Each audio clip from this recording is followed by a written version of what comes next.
Take a look around.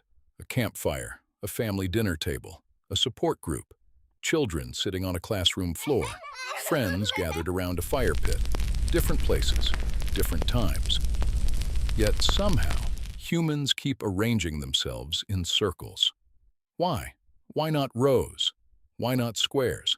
Why do humans, over and over again, naturally gather around a center? The answer may be buried deep in our past, in our roots. Long before cities, roads, or written language, humans lived in small groups. Life was difficult.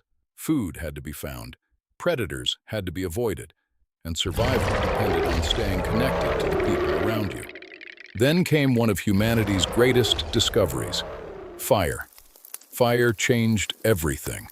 It provided warmth on cold nights, protection from predators, light after sunset, and perhaps most importantly, it gave people a place to gather. Imagine an evening 100,000 years ago. The sun has disappeared. The darkness beyond the fire is filled with uncertainty. But inside the circle of light, something remarkable happens. People sit down, they eat, they talk, they tell stories, and almost without thinking, they arrange themselves around the fire, in a circle. Why?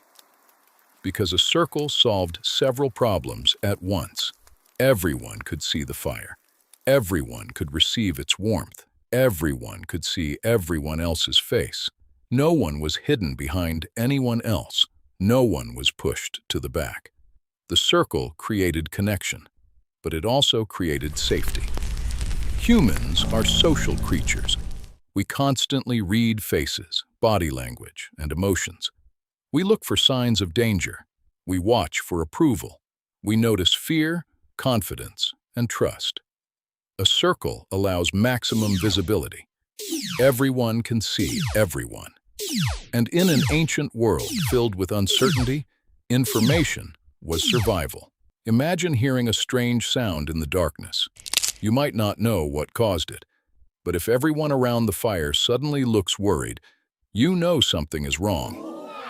The circle allowed information to spread instantly. One person's reaction could alert the entire group. That made circles surprisingly useful for survival. But the story doesn't end there.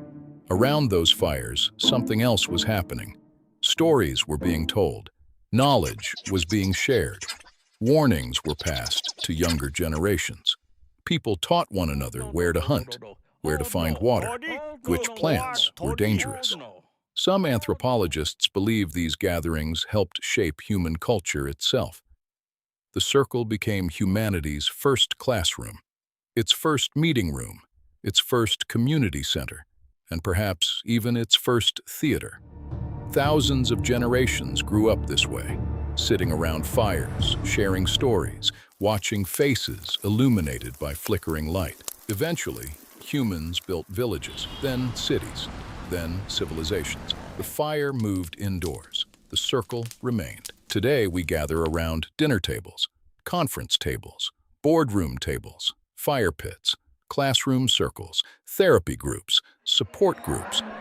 When humans want cooperation, trust, or connection, we often return to the same shape our ancestors used, without even realizing it. Because some traditions are so old, they've become invisible. We don't think about why we're doing them. We just do them. The modern world looks very different from the one our ancestors knew. We have smartphones, electricity, airplanes, skyscrapers. But when people want to feel connected, they still pull their chairs into a circle. The next time you find yourself sitting around a table, a campfire, or a circle of friends, take a moment to look around. You're participating in something older than civilization, older than history. A tradition passed down through countless generations, a simple shape that helped humans survive, communicate, and belong. And like so many things we do today, the answer was buried in the past.